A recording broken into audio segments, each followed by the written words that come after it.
So welcome everybody to the plenary session of this morning. It is a great pleasure to introduce Lindsey here with us, Lindsey Gillson. Lindsey Gillson is a professor at the Plant Conservation Unit, University of Cape Town in South Africa. And her interests are in ecosystem ecology, conservation, biology, and applied paleoecology, and particularly of the African savannas. And currently, she is leading research projects in Southern Africa and Madagascar. Her research focuses on long-term ecosystem dynamics. She is a worldwide leader for the implication of paleosciences in conservation, sustainability, and ecosystem services. And she likes to conduct multidisciplinary studies, including socio-ecological aspects. So thanks for being with us, Lindsey, and I pass the word to you. Thanks very much, Willie, for that nice introduction. And thank you to the organisers for the invitation. It's a real honour to be here. Can I just check that you can see my slides properly?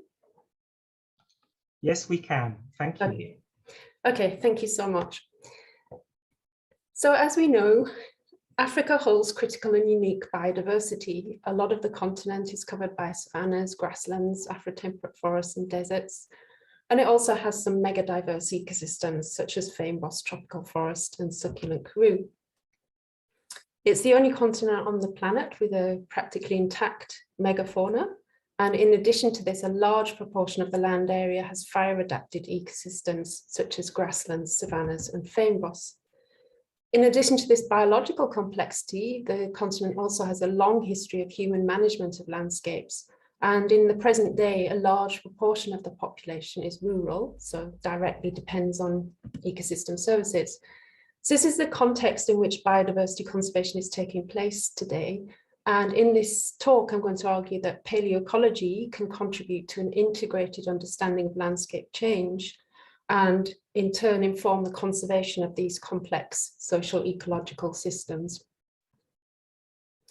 So in the early days of conservation, there was a lot of emphasis on preventing change, for example, culling animals to keep populations within perceived carrying capacities or fire suppression because disturbance was seen as a bad thing.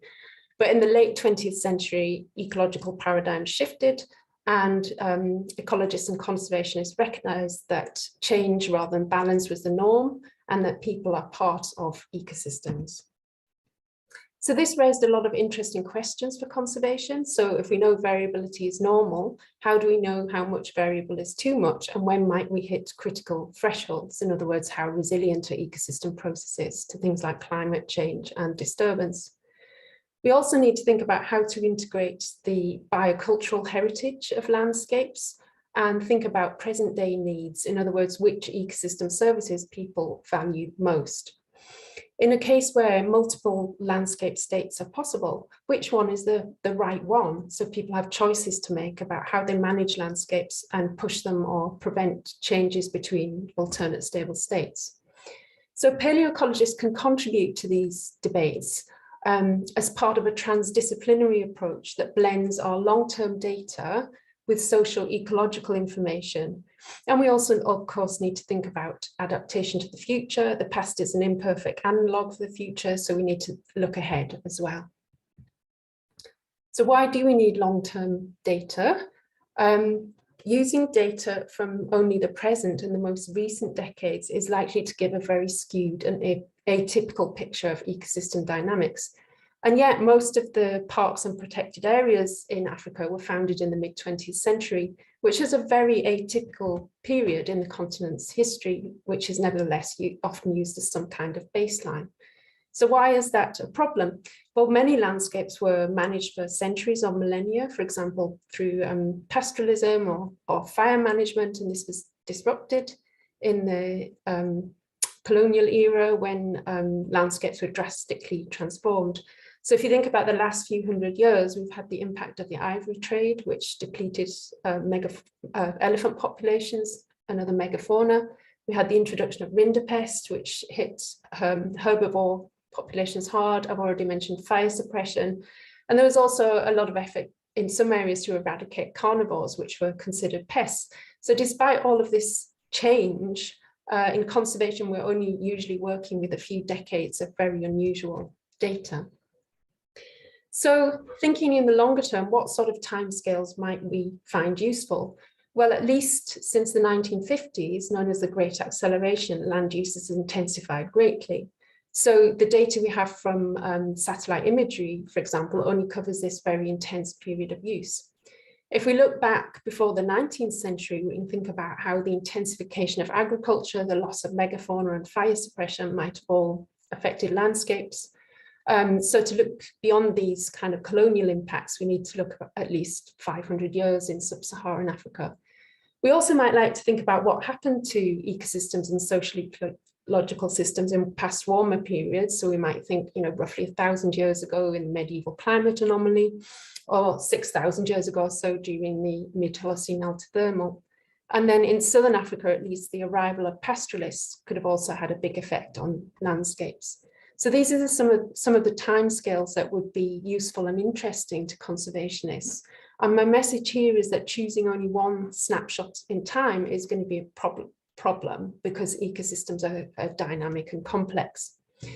And in addition to this, I'd argue that we also need to think across a range of spatial scales to examine how large-scale processes interact with smaller-scale processes. So we could think of global drivers like climate change or carbon dioxide enrichment that managers and conservationists can't really control, but they can control the effects of this at the landscape scale. For example, carbon dioxide leading to woody plant recruitment.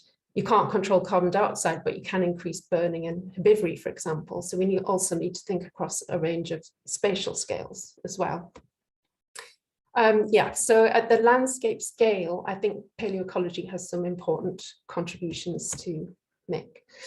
And more specifically, I think we as paleoecologists can contribute to debates over, for example, fire management, the management of herbivores and rewilding of landscapes where megafauna have been lost, ecosystem restoration based on the range of variability and resilience, and this is particularly important at the moment with the global drive to plant trees everywhere. We actually need to know where forests used to be and what they were made of. We need to think about cultural landscapes and how we might reinstate customary management in areas where people were removed in the past. And of course, we need to think about adaptation to climate change and sustainable use of natural resources.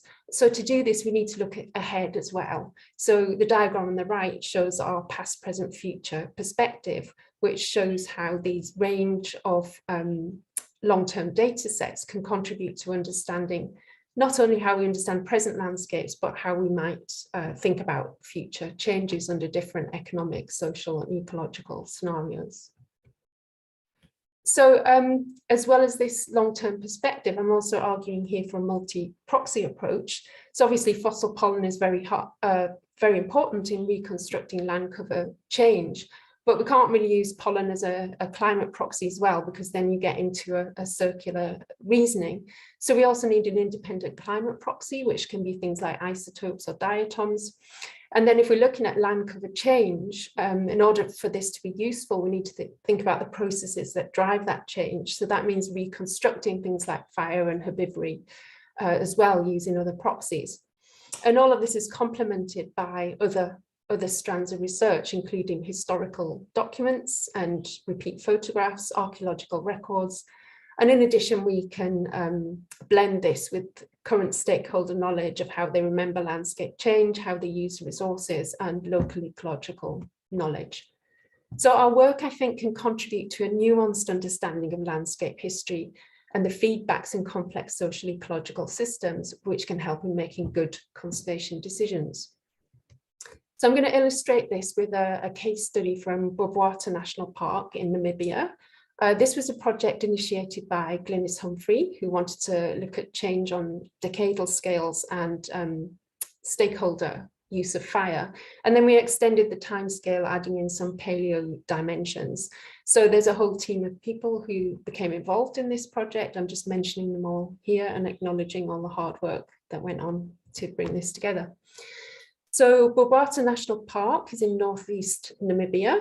The area was originally occupied by hunter-gatherers who used fire to help in their livelihood strategies, and then later pastoralists who also manipulated fire as well.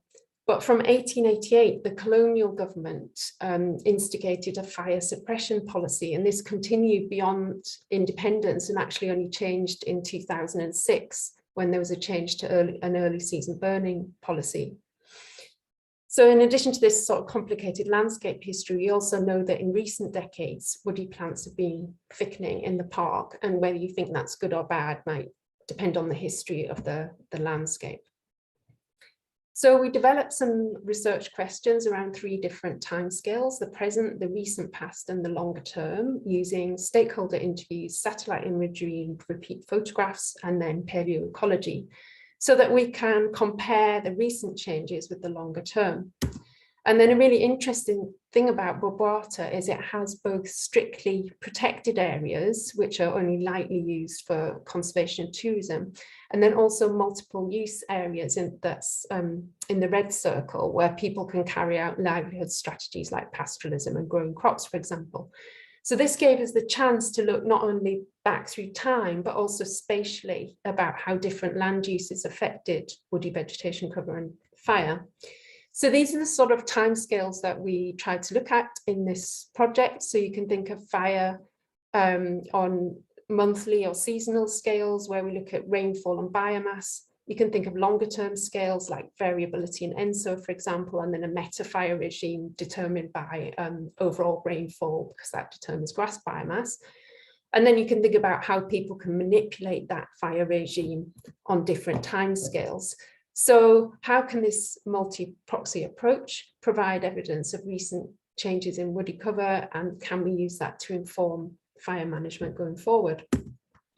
So looking at the results, the present results was conducted by Glynis as part of her PhD, and she interviewed various stakeholders, including communities in the park and conservationists, about why, when, how, and why they burned, and what perceptions there were around the seasonal use of fire. And Glynis found a whole host of interrelated reasons why and how people use fire. There's one related to hunting. So for example, to attract game, to make tracking easier, and to protect from dangerous animals. There's another cluster around pastoralism, which again is to improve grazing for domestic stock. Then there's another cluster around gathering felt food, or so wild food resources. And then there's another cluster around growing crops. So there are all sorts of reasons why people use early burning for tracking and hunting, etc., and then late burning for getting land ready for crops. Then Glynis and Connor Eastman looked back over the last few decades using remote sensing, GIS and repeat photography, and then statistical modeling to look at landscape change on decadal scales. And the results showed that in the west of the park, the shrub grass mosaic was increasing and trees were declining, and this was associated with late season burning and hot fires. Whereas in the east of the park, large trees survived, and this was associated with higher human population and more early season burning. And then the statistical modelling showed that land use and fire frequency on these timescales were the most important predictors of fire. But what did that compare with the longer term? And this is Adele Julia's postdoc work. So she looked back over the last 1,000 years or so to see, first of all, how that policy of 100 years of fire suppression affected the landscape, and then to work with Glynis and the team to try and work out how that might inform modern management practices. So this is one of Adele's pollen diagrams. You can see that it's, as most savanna landscapes, it's very grassy and open. There's a lot of poaceae pollen. Tree cover was pretty stable, though arguably a bit higher at the base of the core 1,000 years ago. You can see that herbivores were present, except for this gap, 1300 to 1500 AD. And you can see that fire was present throughout the history of the landscape, and perhaps more prevalent at the base of the core.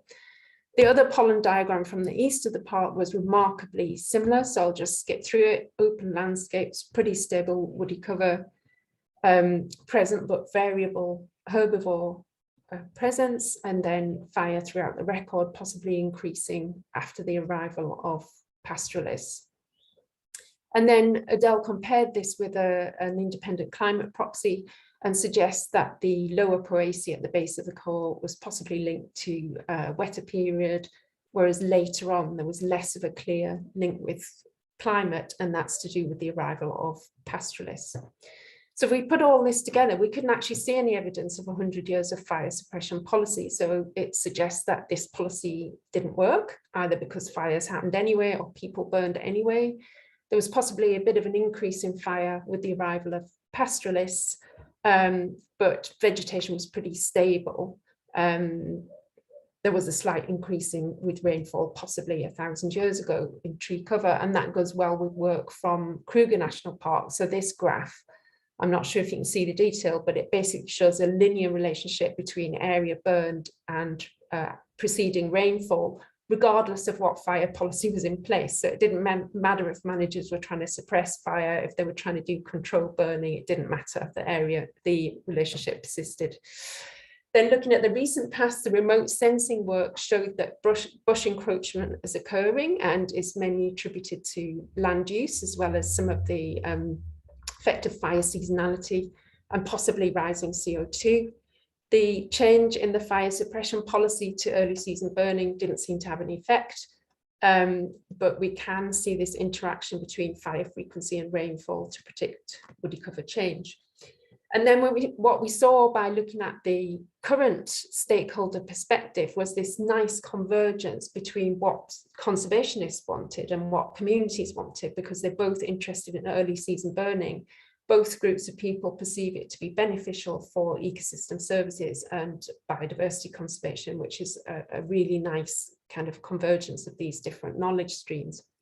However, if we look ahead to the future, if we carry on with carbon dioxide enrichment, which might drive further tree recruitment, managers might need to bring back some intense burns in the late season if they want to curb this shrub encroachment. So that was the case study from Namibia, and the other one I want to talk to you about is from the Kruger, and this Kruger National Park in South Africa. This work took place over many years. I hope it's not over familiar. I think the concepts are still relevant and perhaps could be more widely applied. So how are conservationists working with variability in South African parks? Well, they're now trying to move away from the idea of fixed goals like carrying capacity and actually working with ranges of variability called thresholds of potential concern. So instead of defining a fixed target, for example, based on some kind of baseline, they actually define areas of desirable and undesirable change, and they try and keep an ecosystem parameter within the area that stakeholders deem desirable. So I think this is a really important interface for paleoecologists to work with, because we're probably familiar with concepts like historical range of variability or ecological character, and maybe even limits of acceptable change. So I think this is where we can take our knowledge on variability and actually translate it into concrete management guidance by working with conservation managers on the ground. So in savannas, as you have heard if you listen to Alison's nice plenary the other day, you can have different stable states. In these ecosystems, you can have fire-driven ecosystems alongside fire-sensitive ecosystems in the same climate space. They're alternate stable states maintained by fire vegetation soil feedbacks. So you can see in the top figure, this quite thick woody cover might eventually become a closed canopy, shading out the grass layer, excluding fire and allowing fire-sensitive forest species to establish, for example. So people can manipulate those sort of transitions. So if they want a more forested landscape, they could probably suppress fire and trying to push the system towards a more wooded state. If they want more grazing resources, for example, they might choose to burn more or even mechanically clear some of the woody vegetation. So that means that people can choose within what's ecologically possible the state that they deem desirable. So this is what TPCs might look like, thresholds of potential concern, if we think about elephant populations and tree density on the two axes here. We have two undesirable states. In the bottom left, you can see a degraded landscape with not many trees and not many elephants. In the top right, you can see a very unstable state with lots of trees and lots of elephants, which just wouldn't persist because the elephants would knock the trees down. And then between these two extremes, you've got a range of ecological possibilities that different people might find desirable. So tourists might like a landscape with lots of elephants and not many trees for good game viewing, whereas farmers might prefer the opposite. So if you're a manager, you can consult with stakeholder groups and see, for example, if there's a state which both user groups find acceptable, or you might choose to implement different management thresholds inside and outside of the park so that different people can get what they want out of landscapes. So you can see here we're working with ideas of ecological resilience, but also what is socially desirable as well. And you'll notice that the management thresholds are conservative. So in other words, you don't want to wait until the ecosystem is tipping to an undesirable state before you act. You set the threshold of potential concern sort of conservatively. So we did some paleoecological work in the Kruger and the Greater Limpopo Park in Mozambique with these ideas in mind. So we look for these transitions in our fossil pollen data, and then we calibrated the data to give estimates of tree cover, because managers don't really want to know about arboreal pollen abundance. They want to know about changes in tree cover. So we did the calibration work. And then we also used other proxies so that we could look at what might be driving transitions between stable states. So we used charcoal and spores and delta 15N, for example, to look at fire, herbivory and nutrients and how they interact. And then we interpreted our results in terms of resilience theory and thresholds of potential concern. So what might a transition look like in the paleo-record? And there's lots of interesting work going on in this now. If you heard Tim Lenton's talk, for example, or you might be familiar with Alistair Seddon's work on eco-re3. But back then we didn't know all of that. So we just plotted the frequency distribution of our pollen data, because what we thought was, if this was just a sort of gradient between more and less wooded landscapes, we'd get a normal distribution. But if it was a transition between alternate stable states, we'd expect a bimodal distribution. So this is a grass pollen abundance, and you can see very clearly that it's bimodally distributed.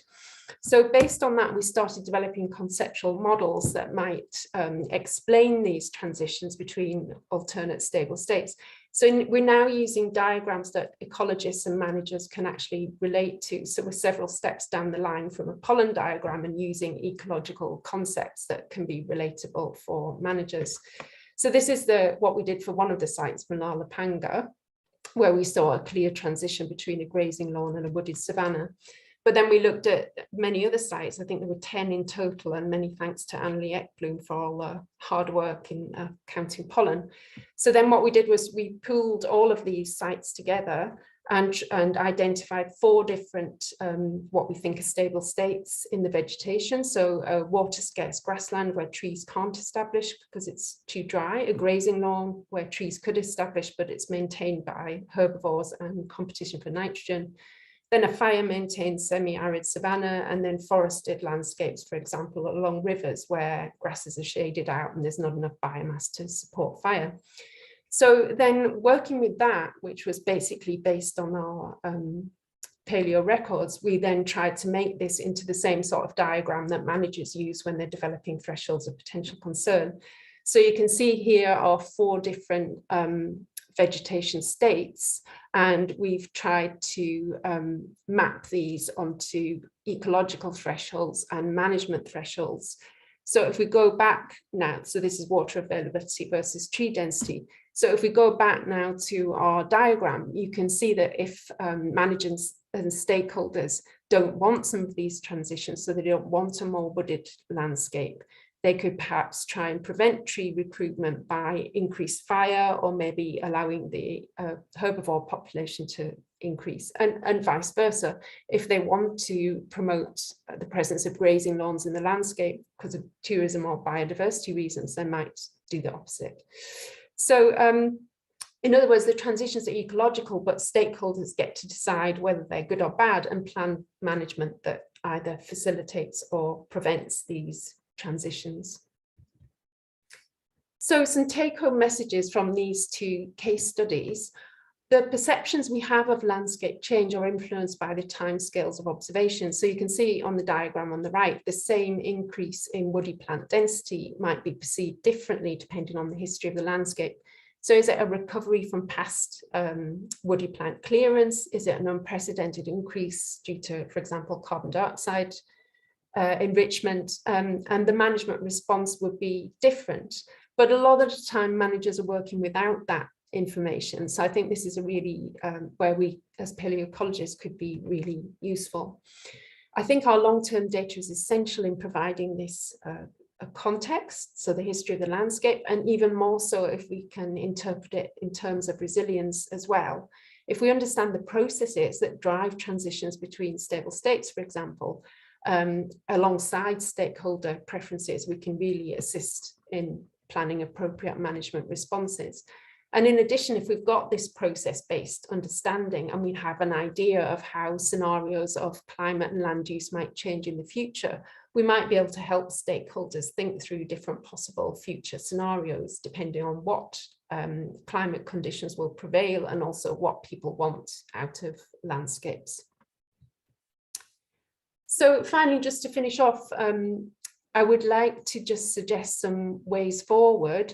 You're probably familiar, a lot of paleoecological papers finish with a sentence on "and our work has important implications for conservation," but they don't say what they are. So how do we actually make our work more useful? I think we need to do a lot more work on calibration. Managers and conservationists don't want to work with pollen diagrams. They want to work with data in forms that relate to the parameters they want to manage, like tree cover, like animal population size, for example. So we have to be creative about how we present the data, and it's been great to see that in this conference, how people's diagrams are becoming more accessible. And yes, we need pollen diagrams for ourselves, but they can be kind of behind the scenes, depending on who our audience is. And then I also think, our chronologies have to be good, and that's not always easy if you're working in landscapes which are semi-arid or have lots of megafauna, but a robust chronology is important in convincing managers that we're working, our work is relevant to them. And I also think we've got to think about timescales, because most managers are really only interested in the past few hundred or past few thousand years, perhaps the mid-Holocene when it was warmer. But they can't really use information on, for example, what happened when the climate was much colder, because we're not heading in that direction. So I think, again, like packaging our work for different audiences, presenting it in different journals and at different conferences would really try and make our work more accessible, as well as kind of really trying to develop this interface with neoecology and ecological theory. It provides a common language where we can discuss our work in ways that are more relatable. I also think we shouldn't be afraid to engage directly with conservation and restoration questions. Are people burning too much? We can give some opinion on that. It might not be a definitive answer, but it will help guide going forward. And I think particularly in restoration, there's a lot of contributions we could make. I've already mentioned the reforestation and carbon storage, and a lot of that is not based on a sound understanding of landscape history. So I think we could contribute there. And I just want to draw your attention to the recent issue of Pages magazine, where we've drew together some really nice case studies on how paleoecologists are engaging with restoration. And then I think we do need to consult more with communities and stakeholders, and with people from other disciplines. So even from the start of the project, finding out what questions people are interested in who are managing the landscape, or what they want from a landscape in the future, might help us design the project in ways that are useful and meaningful to people. And then, you know, the past is an imperfect analog for the future. So I think modeling based on our a process-based understanding will make our work more relevant for looking ahead. So if we can model past changes and then use that to explore different future scenarios in ways that are easy for managers to interact with. So I'm imagining here a tool where a manager could say, this is what would happen if I burned at this frequency, or my herbivore population was this size. So I would think kind of moving towards those kind of interactive management tools would be really important in making our work relevant. So I'd like to thank our many funders and collaborators who made all of this work possible. To the audience for your attention, the organising committees for their invitation and all the work behind the scenes, and also ShopLogic, who are doing such a great job of running everything. Thanks. Thank you very much, Lindsey, for this very nice insights into applications of paleoecology for conservation and for management. And we are slightly over time, but there might be some questions. I just check. No, I don't see any yet, so but I would have one. So you didn't see for the Namibia case study, so you didn't see any kind of let's say suppression in your records. So the effects of the suppression that was done in both directions, one suppression and then actually active fire management. Why this? Is that because really this doesn't have any kind of implications what we do in terms of fire management, or is this because your records don't have the sensitivity to show that, or the chronology or the resolution? Yeah. I don't know what. Yeah, thanks, Willie. So I think one issue, the kind of ecological answer is that grass biomass overrides almost everything, and that is defined by antecedent rainfall. So the amount of fire in a landscape is basically defined by the amount of fuel. So fire will increase or decrease depending on how dry. So actually you get more fire in seasonal landscapes when it's wetter because of more biomass, which is a bit counterintuitive. So there's that side of it. But then on the other hand, it doesn't mean that people don't manipulate fire. They do, they manipulate it through seasonality. So instead of having all of the area burned at the end of the dry season, which would be a very hot, intense fire, they light small fires early in the dry season before all of the vegetation's dried out. And what you end up then is a very patchy mosaic type burn, which is much better for ecosystem services because you end up with a range of different post-fire ages. So people can manage fire and can make a difference to what fire does, but the kind of boundary conditions are climate. There is work by Sally Archibald and others that shows as landscapes become more fragmented, fire doesn't spread as easily. So that's another way that people can influence fire. And then, yeah, of course, we acknowledge that in these semi-arid land, we don't get these beautifully resolved records. We just don't. I've never got anywhere close to annual resolution in any of these semi-arid savannas, but I think we can at least get towards decadal. So 100 years of fire suppression should have shown up, you know, even if not at a very high resolution. So I'm kind of like cautiously confident in the results. I couldn't say definitively that we've caught every nuance, but I think 100 years should have showed, even with our relatively poor chronologies. Yeah. Thank you, Lindsey, for answering this question. So it's 35, and I think I don't see any questions still in here, open questions. So maybe we just close here. And we say again, thank you very much for this very insightful presentation on applications of paleoecology, conservation and management. Thank you, Lindsey. Thanks, Willie. Thanks, everyone.